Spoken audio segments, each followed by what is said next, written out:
Assalamualaikum warahmatullahi wabarakatuh. Perkenalkan, nama saya Siti Masito Hyuningsi. Saya akan mempresentasikan materi dari mata kuliah perpajakan lanjutan, yaitu pajak pertambahan nilai dan pajak penjualan atas barang mewah, atau yang disingkat dengan PPN dan PPNBM. Mata kuliah ini diampu oleh Ibu Vita Aprilina. Sebelumnya, pada kelas shift pagi, juga sudah ada rekan saya yang menjelaskan materi yang sama, yaitu dengan Vicky Yunita dan Ika Novia. Langsung saja kita masuk ke pembahasan yang pertama, yaitu pajak pertambahan nilai atau PPN. Definisi dari PPN.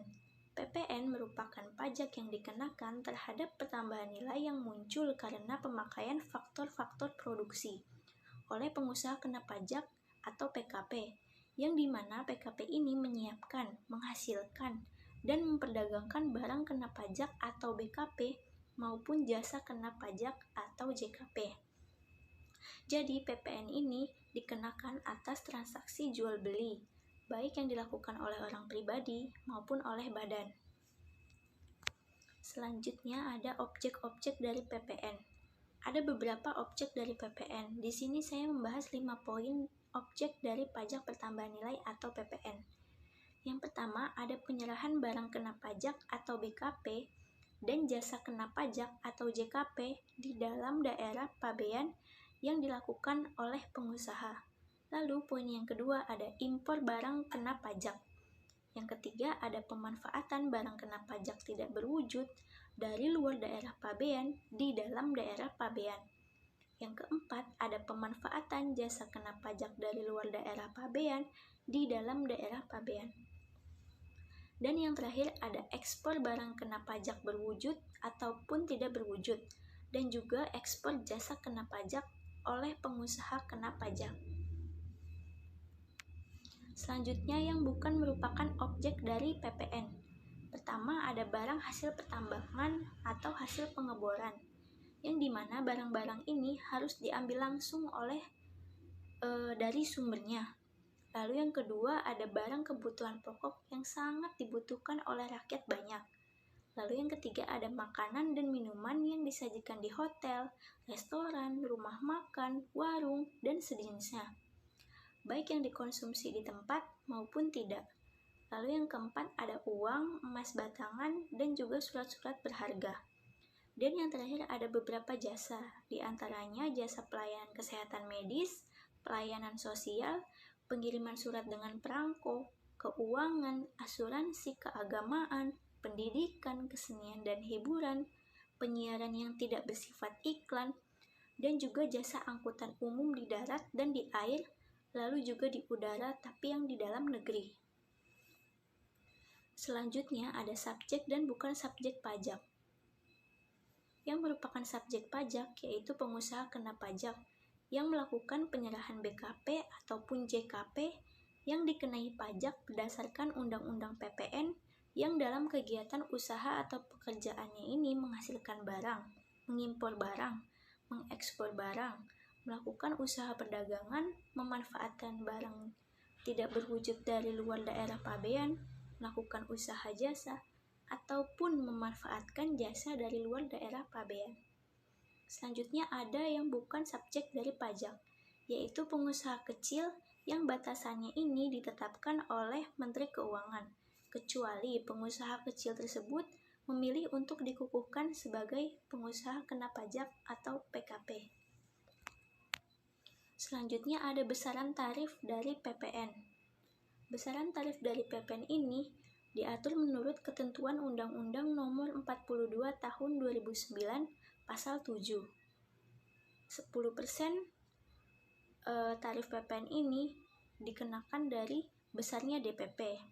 Lalu ada 0% atas ekspor barang kena pajak berwujud, ekspor barang kena pajak tidak berwujud, dan ekspor jasa kena pajak. Lalu ada tarif 5% dan 15%. Tarif pajak sebagaimana dimaksud pada ayat 1 dalam undang-undang yang saya sebutkan sebelumnya itu dapat berubah menjadi paling rendah 5% dan paling tinggi 15% sebagaimana diatur oleh peraturan pemerintah. Selanjutnya ada beberapa karakteristik dari PPN. Di sini saya membahas 7 poin. Yang pertama merupakan pajak tidak langsung. Artinya, beban pajak ini dialihkan kepada pihak lain, yakni pihak yang mengkonsumsi barang atau jasa yang menjadi objek pajak. Selain itu, tanggung jawab penyetoran pajaknya juga tidak berada di pihak yang memikul beban pajak. Lalu yang kedua ada merupakan pungutan yang sifatnya objektif. Lalu ada multi-stage tax. Artinya, PPN dikenakan pada seluruh rantai produksi dan distribusi. Setiap barang yang menjadi objek PPN mulai dari pabrikan ke pedagang, besar hingga pengecer atau retail semuanya dikenakan PPN. Lalu dihitung dengan metode indirect subtraction. Pajak yang dipungut PKP penjual tidak langsung disetorkan ke kas negara. PPN terutang yang harus dibayarkan ke kas negara merupakan hasil perhitungan pengurangan PPN yang dibayar kepada PKP lain yang dinamakan pajak masukan dengan PPN yang dipungut dari pembeli yang dinamakan pajak keluaran. Lalu poin yang keenam yaitu merupakan pajak atas konsumsi umum dalam negeri.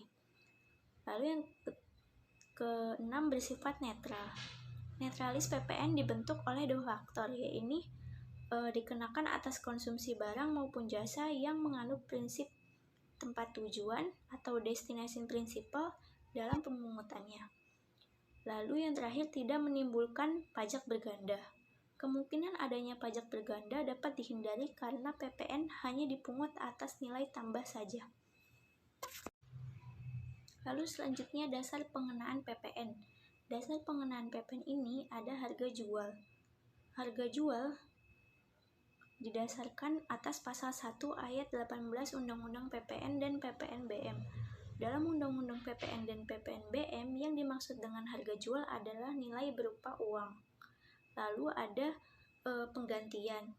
Dalam Undang-Undang PPN dan PPNBM pasal 1 ayat 19 yang dimaksud dengan penggantian adalah nilai berupa uang, termasuk biaya yang diminta atau seharusnya diminta oleh pengusaha karena penyerahan JKP, ekspor JKP, atau ekspor BKP tidak terwujud, tapi tidak termasuk PPN yang dipungut menurut Undang-Undang PPN dan PPNBM, serta potongan harga yang dicantumkan dalam faktur pajak.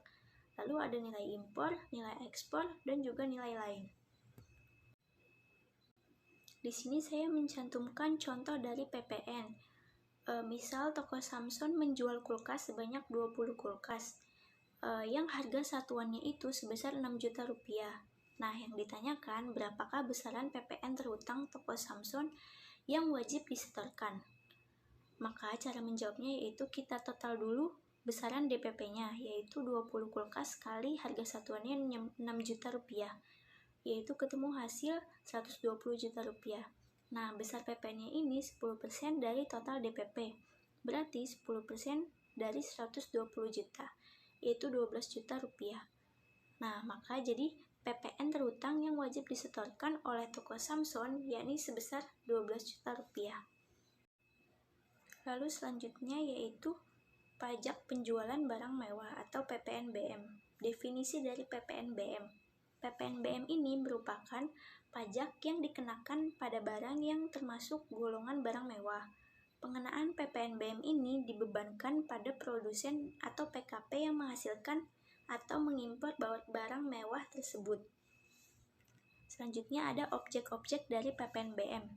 Yakni yang pertama ada barang-barang yang bukan kebutuhan pokok, lalu dikonsumsi demi status atau untuk menunjukkan status sosialnya. Lalu ada hanya dikonsumsi oleh orang-orang atau masyarakat tertentu.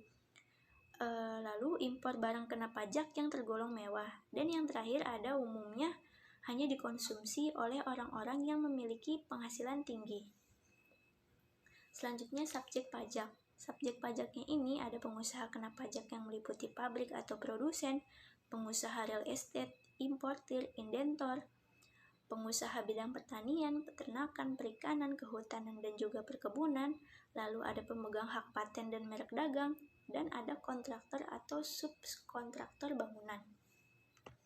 Selanjutnya, besaran tarif dari PPNBM. tarif 10% untuk kendaraan bermotor kategori tertentu seperti alat rumah tangga, hunian mewah, alat pendingin, televisi, dan minuman non-alkohol. Selanjutnya ada tarif 20% untuk kendaraan bermotor kategori tertentu seperti peralatan olahraga impor, berbagai jenis permadani alat fotografi, dan barang sanitary. Lalu tarif 25% untuk kendaraan bermotor berat dan berbahan bakar solar, misalnya minibus, kombi, dan pick-up.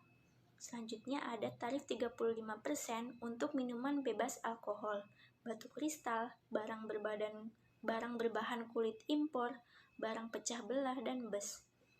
Ini semua merujuk pada pasal 8 Undang-Undang Nomor 42 Tahun 2009.